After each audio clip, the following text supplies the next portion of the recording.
इनके marks out of 150 127 के आसपास 127 के आसपास है। अभी जस्ट ओके आपको सर, काफी सिलेक्शन के बढ़िया। बाद कैसा लग रहा है? मैंने सपना देखा था 1 साल 1.5 साल पहले, वो आज लग रहा है सच होने वाला है। सीबीटी वन और सीबीटी टू में कितने मार्क्स थे? सीबीटी वन में नॉर्मलाइज मार्क्स 85 के अराउंड थे और रॉ मार्क्स 78। अच्छा, नोट्स 100 में 50% बच्चा नहीं बनाता है जो। नहीं, मैं तो कहूँगा सर नोट्स बनाने चाहिए। बिना नोट्स के आप वीडियो देखकर आप समझ तो जाएंगे उस हम्म टाइम, लेकिन कुछ दिन बाद आप भूलने लगेंगे। गलती हम्म। जहाँ हम करते हैं, अगर वो गलती को अगर हम सुधार नहीं रहे हैं तो फिर नोट्स बनाने का कोई फायदा नहीं। लॉट ऑफ सब्जेक्ट हैं तो रिवीजन की क्या आपकी स्ट्रेटजी रही? डेली टेस्ट देता था, जैसे सिलेबस कंप्लीट होने के बाद डेली एक फुल लेंथ टेस्ट, उसके हम्म बाद जिस सब्जेक्ट में प्रॉब्लम हुआ उसका मॉक टेस्ट, अलग हम्म से sectional, hmm. Plus revision. Online पढ़ाई से भी सिलेक्शन हो सकता है मेरा सिलेक्शन हुआ है सिर्फ ऑनलाइन की वजह से। अगर ऑनलाइन टीचिंग नहीं होता तो मेरा सिलेक्शन नहीं हो पाता।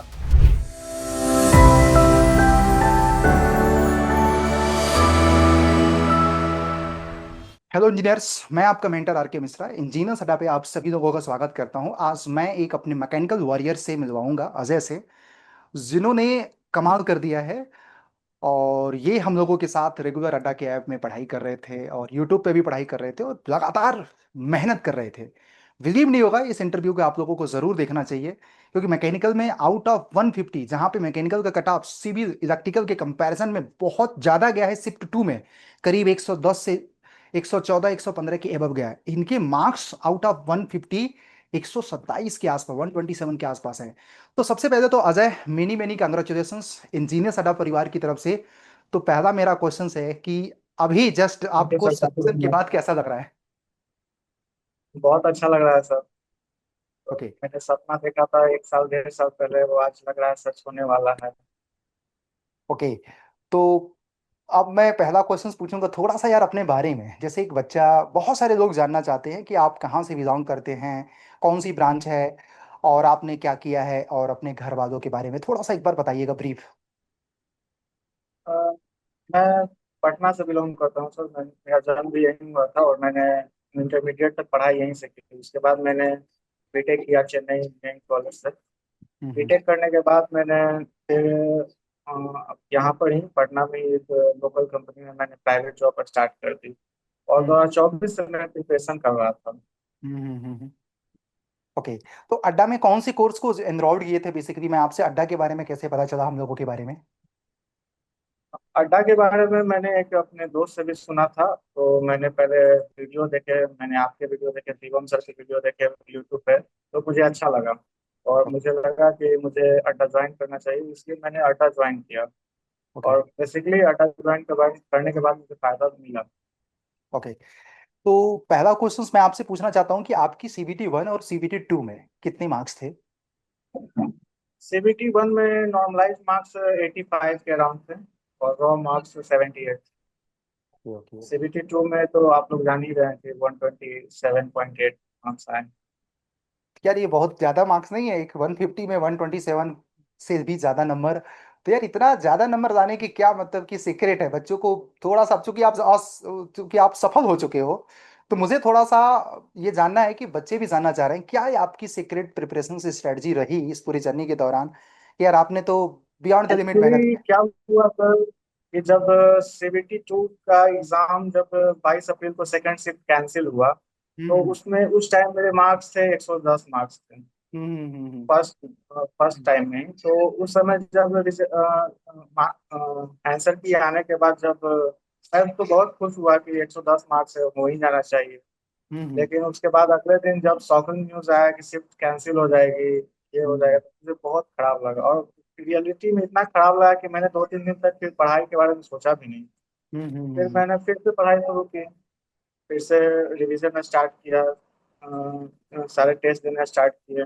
और मुझे उस टाइम ही पता था कि जब अगर सेकेंड चांस मिला है तो इसका मतलब कि कट ऑफ हाई जाएगा ही। इसलिए मुझे और प्रिपरेशन का टाइम मिला है कि नहीं ना, तो मुझे और प्रिपरेशन हाई करनी पड़ेगी। तो उसका ओके ये सब मैंने प्लानिंग की और तैयारी शुरू की फिर से दोबारा से। और उसके बाद मुझे तो ये उम्मीद थी कि इससे ज़्यादा ही लाना पड़ेगा, इससे कम में तो गुंजाइश नहीं होगा। तो हम्म। मैंने उसी तरीके से तैयारी की और देखिए उससे ज़्यादा ही मार्क्स आए। इट मीन्स कि ओवरऑल मैंने कई टॉपर से बात किया यार कि जो शिफ्ट कैंसिल हुआ उसके बाद सबको यही बात लग गया था। और इसी वजह से आप देख रहे होंगे कि शिफ्ट वन वालों के कट ऑफ मैकेनिकल कैटेगरी में ही अगर मैं कंपैरिजन करूं तो शिफ्ट वन में कट ऑफ कम गया था। 103, 104, 102 पे भी बच्चों के सिलेक्शन हुए हैं डिफरेंट जोन में। बट इसमें क्या है कि मैकेनिकल कैटेगरी में 115, 114, 113 या उसके ऊपर वाले बच्चों के नंबर आए। इट मीन्स कि बच्चों ने ये भाप लिया था सिचुएशंस के हिसाब से कि यार शिफ्ट टू में मौका मिला है कैंसिल होने के बाद, तो अब आपको नेक्स्ट लेवल पे प्रिपरेशंस करनी है। तो आई थिंक आप सब लोगों ने वही अडॉप्ट किया।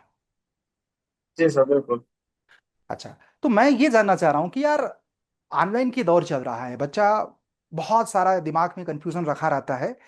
ऑनलाइन में जब आप लोग पढ़ते हैं तो क्या लेक्चर्स हम लोगों के देख करके आप लोग खुद के अपने नोट्स बनाते हैं, या हमारे लेक्चर ही आपको लगता है कि नहीं यार हम बार बार देख लेंगे वीडियो से आपका काम चल जाएगा? आपका मैं अपना ओपिनियन जानना चाहता हूँ, क्योंकि ऑनलाइन में बच्चा नोट्स 100 में 50% बच्चा नहीं बनाता है जो सिंसियर नहीं है। आपकी क्या ओपिनियन है इस पे? नहीं, मैं तो कहूँगा सर, नोट्स बनाने चाहिए। बिना नोट्स के आपका वीडियो देखकर आप समझ तो जाएंगे उस हम्म टाइम, लेकिन कुछ दिन बाद आप भूलने लगेंगे। लेकिन अगर आप नोट्स रिवाइज करते हैं बार बार, हम्म शॉर्ट नोट्स आप अपने बनाते हैं, तो वो बहुत फायदेमंद करते हैं। अगर आप नोट्स नहीं बना रहे, इसका मतलब आप वीडियो भी अच्छे से नहीं देख पा रहे हैं, और आपके पास टाइम नहीं है नोट्स बनाने का। प्रॉपरली जब कोई क्लास करता है तो इतना टाइम होता है कि हम लोग नोट्स आराम से अच्छे से लिख सकें, और टाइम भी मिलता है लिखने का क्लास में। तो राइट। वो अपने तरीके से नोट्स बनाने में ज्यादा फायदा करता है। ये जो पीडीएफ के भरोसे मान लें कि पीडीएफ हमको मिल गया, लेकिन हम्म उसमें लिखा क्या गया या बोला क्या गया उस टाइम तो हम लोग को बाद में पता नहीं रहेगा ना। कि हम मान ली 1 महीना बाद रिवाइज कर रहे हैं, तो वो उस टाइम तो पता नहीं रहेगा कि आपने सर क्या बताया था, या फिर किसी फैकल्टी ने इसके अलावा और कोई पॉइंट बताया था कि नहीं, वो थोड़ी पता रहेगा पीडीएफ में। इसलिए हम लोग नोट्स बनाते हैं, साथ में अगर कुछ इम्पोर्टेंट पॉइंट जो हमको लगता है हिंदी में ही लिख लें या किसी टूटी फूटी लैंग्वेज में लिख लें, वो हम लोग लिख लेते हैं कि इससे याद रहता है। और ये स्ट्रेटजी अच्छा होता है। और दूसरा चीज, जहाँ हम गलती करते हैं, गलती हम्म। जहाँ हम करते हैं, अगर वो गलती को अगर हम सुधार नहीं रहे हैं, तो फिर नोट्स बनाने का कोई फायदा नहीं है। राइट। इट मीन्स कि अगर मैं मोटा मोटा कंक्लूजन आपसे पूछूं तो एक बहुत जरूरी है कि आप अपना खुद का नोट्स भी बनाते थे या साथ में शॉर्ट नोट्स भी बनाते थे, हाँ, दोनों दोनों चीज। बनाते थे। तो ये बहुत जहाँ जहाँ बड़ी बात। मिस्टेक हम करते थे उसका शॉर्ट नोट्स बनाते थे।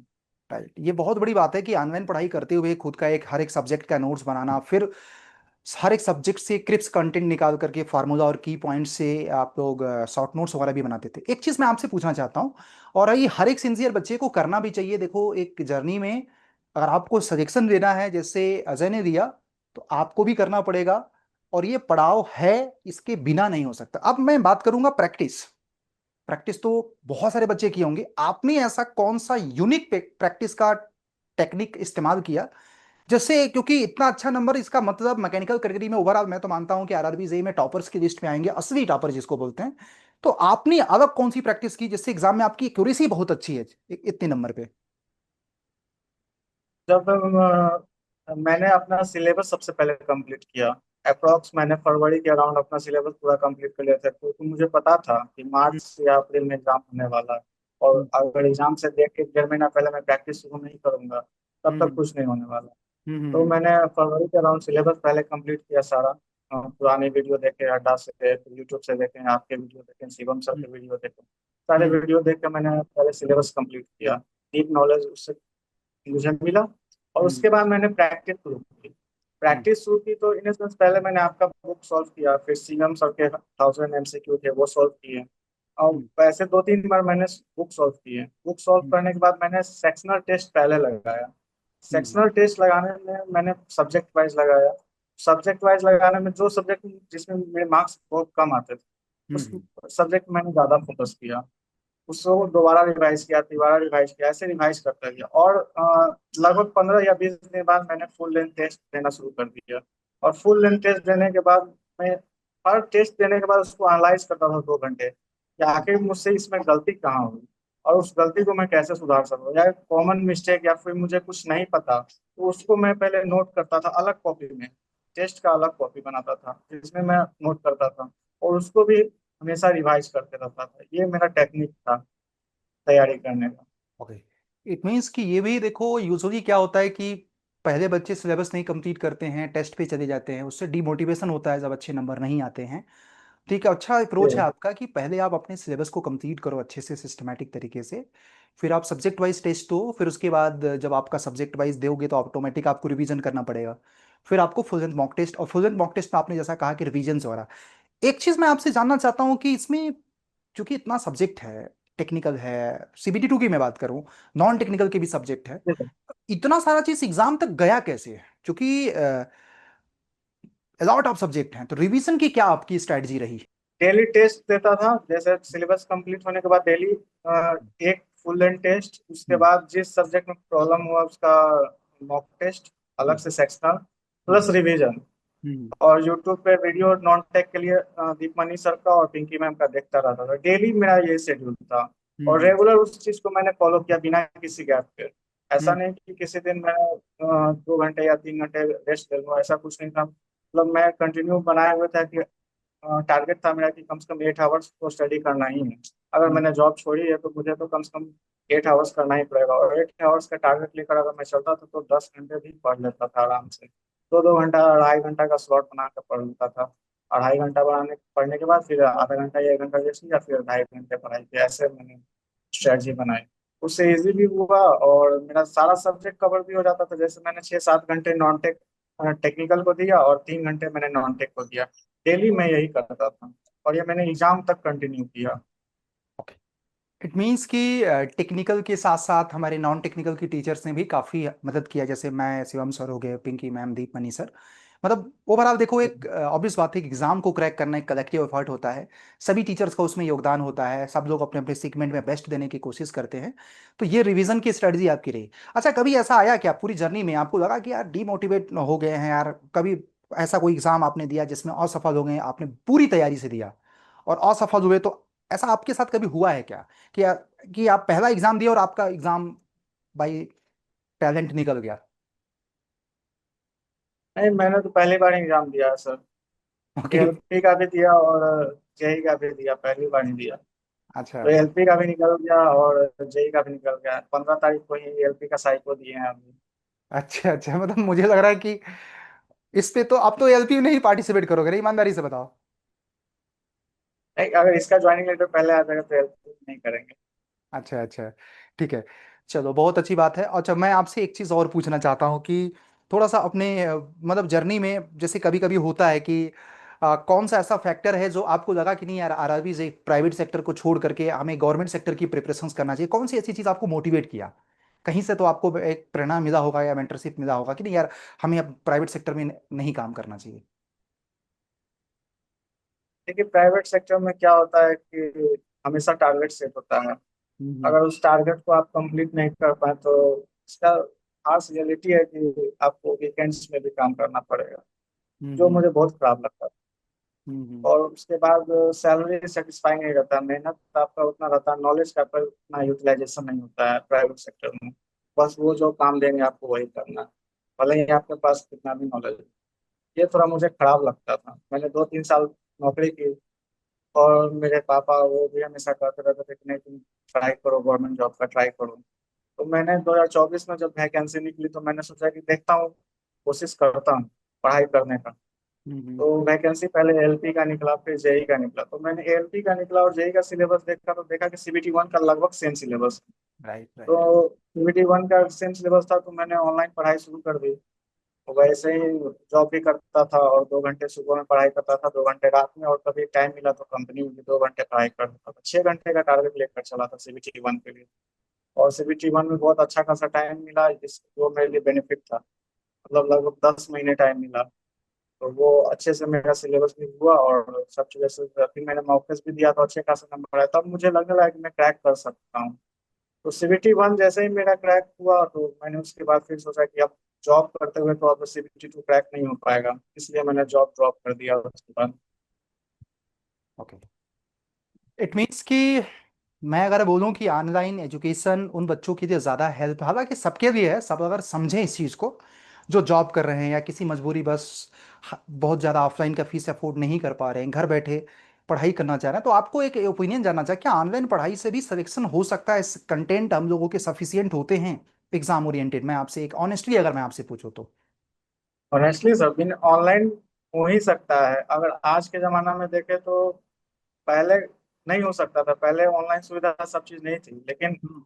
मैं मेरा सिलेक्शन हुआ है सिर्फ ऑनलाइन की वजह से। अगर ऑनलाइन टीचिंग नहीं होता तो मेरा सिलेक्शन नहीं हो पाता। ये भी सच्चाई है, क्योंकि मैं जॉब कर रहा था। अगर मैं कोई कोचिंग भी ज्वाइन करता तो मैं कैसे मैनेज कर पाता। मैं 8 बजे जॉब के लिए निकलूंगा, शाम के 7 बजे आऊंगा, तो मैं कोचिंग कब करूंगा। तो फिजिकली कोचिंग करना बहुत टफ था। और ऑनलाइन कोचिंग में एक बेनिफिट ये था कि आप लाइव क्लास नहीं ले पा रहे हैं तो आप रिकॉर्डेड लीजिए। मैं रिकॉर्डेड हमेशा देखता था, क्योंकि मैं लाइव कभी नहीं ले पाता था। ये उससे मुझे कोई फर्क नहीं पड़ा, लेकिन ये था और कि मुझे मुझे याद जब है कि मन आप, करता था तब मैं पढ़ाई कर लेता था। राइट राइट, कई बार क्लास में आकर के बीच में ये बात बोलते थे, सर मैं लाइव नहीं आ पा रहा हूँ और रिकॉर्डेड देखता हूँ। हम्म। तो हम लोग आई थिंक आपने बताया भी था, तो हमने आपको सजेस्ट भी किया था कि यार कोई बात नहीं, अगर किसी की मजबूरी, क्योंकि हम देखो हमेशा बच्चों को फोकस करते हैं यार लाइव आओ, बट साथ में पैरेलली ये कहते हैं कि कोई बच्चा की मजबूरी है, मान के चलो प्राइवेट जॉब कर रहा है या कुछ भी, तो वही बच्चे रिकॉर्डेड देखें। और आपने उसका मुझे लग रहा है कि बखूबी इस्तेमाल किया उस सारी चीज़ों का। हाँ तो लेकिन CBT 2 के लिए मैंने पूरा लाइव ही देखा था, सारा चीज लाइव मैंने किया। आपके क्लासेस लिए, शिवम सर के लिए, पिंकी मैम के, दीपमणि सर के, सारे क्लासेस मैंने लाइव। राइट, मतलब जॉब छोड़ दिए तब उसके बाद, जॉब हाँ, छोड़ने के जॉब छोड़ने के बाद। जॉब छोड़ने के बाद, ओके। और कुछ मतलब अपने, मतलब पूरी जर्नी में मैं आपसे पूछना चाहता हूँ एक चीज़ और कि एक सोशल मीडिया एक बहुत बड़ा समस्या होता है। तो क्या लगता है कि सोशल मीडिया को साथ में देते हुए अपनी तैयारी को अच्छे से कर सकते हैं, या आपने सोशल मीडिया को पूरी जर्नी में किस तरीके से रोका या कंटिन्यू रखा, मैं आपसे जानना चाह रहा हूँ। मैं तो पहले से ही एक्टिव इतना नहीं हूँ सर सोशल मीडिया पे, ना फेसबुक ना इंस्टाग्राम, किसी पे नहीं। ओके, तो गांव पे रहते हैं कि शहर में, मैं जानना चाह रहा हूँ। नहीं, गांव में ही रहते हैं सर, मेरा अपना घर है गांव में, पटना में। तो सिलेक्शन के बाद तो मुझे लग रहा है कि माहौल बदल गया होगा ना पूरी तरह से। अभी तो ज्वाइनिंग लेटर का वेट हो रहा है सर, उसके बाद ही नहीं फिर भी पार्टी मतलब होगा जय या। साहब तो बोल ही रहे होंगे ना सब लोग। क्योंकि एक होता है ना कि हमारे हमारे कल्चर में भी ऐसा है, हमारे समाज में भी ऐसा है कि सरकारी नौकरी लग गई तो मतलब जेई लेवल पे अगर मैं बात करूं तो एक बहुत बड़ी उपलब्धि होती है। तो मुझे लग रहा है कि कई सारे लोगों का फोन, बहुत सारी मतलब चीजें मतलब जो स्वतः ऑटोमेटिक होने लगती है, लाइफ बहुत सारा चेंज आ गया होगा ना। हाँ सर, ओके। बहुत लोग का एक्सपेक्टेशन नहीं था कि मैं कर पाऊंगा, लेकिन आज हुआ है तो वो लोग भी सोच रहे हैं कि अरे इसने कैसे कर दिया। ओके, चलो तो मुझे भी बहुत, अच्छा फील होता है थोड़ा सा। राइट राइट, और मुझे भी बहुत अच्छा लगा यार कि अजय आपका सिलेक्शन हुआ एंड अच्छे नंबर से हुआ। सबसे बड़ी बात है कि आपको बेस्ट डिपार्टमेंट भी मिलेगा, ये भी एक प्लस पॉइंट है। एंड आपकी जर्नी बहुत अच्छी रही मेरे मतलब कि वो है। कुछ अपने मम्मी पापा के बारे में कहना चाहते हैं या हम टीचर्स के बारे में कहना चाहते हैं, तो आप एट लास्ट कंक्लूड कर देते हैं इस इंटरव्यू को, बाकी कभी हम डिटेल बात करेंगे इस मुद्दे पे। सर, अड्डा से पढ़ाई करके तो मुझे बहुत अच्छा लगा। स्पेशली आप बहुत सपोर्ट किए हैं, शिवम सर बहुत सपोर्ट किए हैं, दीपमणि सर थे, उन्होंने भी हर जगह हेल्प किया। पिंकी मैम की क्लास बहुत हेल्पफुल थी। करंट अफेयर्स, जो मुझे डर लगता था करंट अफेयर्स से, लेकिन जब उन्होंने सीरियली पढ़ाना शुरू किया तो मुझे अच्छा लगा। फिर आपने भी 2-3 सब्जेक्ट पढ़ाया, शिवम सर ने पढ़ाया, मुझे कॉन्सेप्ट बहुत अच्छे से समझ में आने लगा। ऐसे तो मैंने पढ़ा ही था, लेकिन आरआरबी जेई में बहुत डीप कॉन्सेप्ट पूछते हैं, हम्म। इसलिए जब तक अच्छे से किसी चीज के बारे में पता नहीं हो, हम क्वेश्चन अटेम्प्ट नहीं कर सकते। जब आपसे पढ़े तो हमको अच्छा लगा। शिवम सर ने भी बहुत अच्छे से थर्मोडाइनमिक्स पढ़ाया, आपने भी बहुत अच्छे से सोम पढ़ाया, बहुत सारे सब्जेक्ट आपने भी पढ़ाया, उन्होंने पढ़ाया, अच्छा लगा मुझे। तो उसी समय मुझे लगा था कि मैं क्रैक कर पाऊंगा, इसलिए उसी टाइम बहुत अच्छा लगा मुझे। अड्डा ने बहुत सपोर्ट किया और आप लोगों ने भी बहुत सपोर्ट किया सर, इसीलिए तो मैंने सबसे पहले सबको मैसेज किया कि नहीं, सबसे पहले टीचर्स को मैसेज करना बहुत जरूरी है। और पता है एक चीज मैं बहुत सारे बच्चे देख भी रहे होंगे, मैं आप सबसे रिक्वेस्ट करूंगा कि आपके सिलेक्शन पे यार देखो दो तीन लोगों को बहुत खुशी मिलती है, आपके टीचर्स, हम लोग जैसे, अगर आप हैं, आपके मम्मी पापा, दुनिया में यही लोग हैं, मैं सच बता रहा हूँ ईमानदारी से, जो सबसे ज्यादा आपके सिलेक्शन पे खुशी होंगे। बाकी लोग मैं आपको बता दूं बधाई देते हैं, सारी चीजें होती है, बट कहीं ना कहीं मन में कसक होती है, काश मेरा बेटा सिलेक्शन ले ले, काश मैं भी सिलेक्शन ले लूं। बट ये दो लोग निस्वार्थ भाव से आप लोगों को हमेशा मतलब सपोर्ट करते रहते हैं। तो आप लोगों में से भी बहुत सारे बच्चे अगर अड्डा के ऐप से या फिर यूट्यूब से बहुत तरह से अगर सिलेक्शन लिए हैं, तो हम लोगों तक रीच आउट करिए, हम आपकी जर्नी को लोगों को तक बताएंगे। और एक मेंटरशिप प्रोग्राम भी हम लोग रख रहे हैं, जिसमें कहीं ना कहीं हमारा उद्देश्य है कि आपके कि जूनियर्स जितने हैं अगर गलत मार्ग पे चले गए हैं, गलत तरीके से पढ़ाई कर रहे हैं, तो मैं अज़ा से भी रिक्वेस्ट करूंगा, बाकी सभी स्टूडेंट से भी, यार आप सब लोगों का गाइड मतलब एक उद्देश्य होना चाहिए। देखो हम सक्सेस हो गए हैं ये मैटर नहीं रखता, हम कितने लोगों को सक्सेस कर बना रहे हैं, सक्सेसफुल बना रहे हैं, ये मायने होना चाहिए।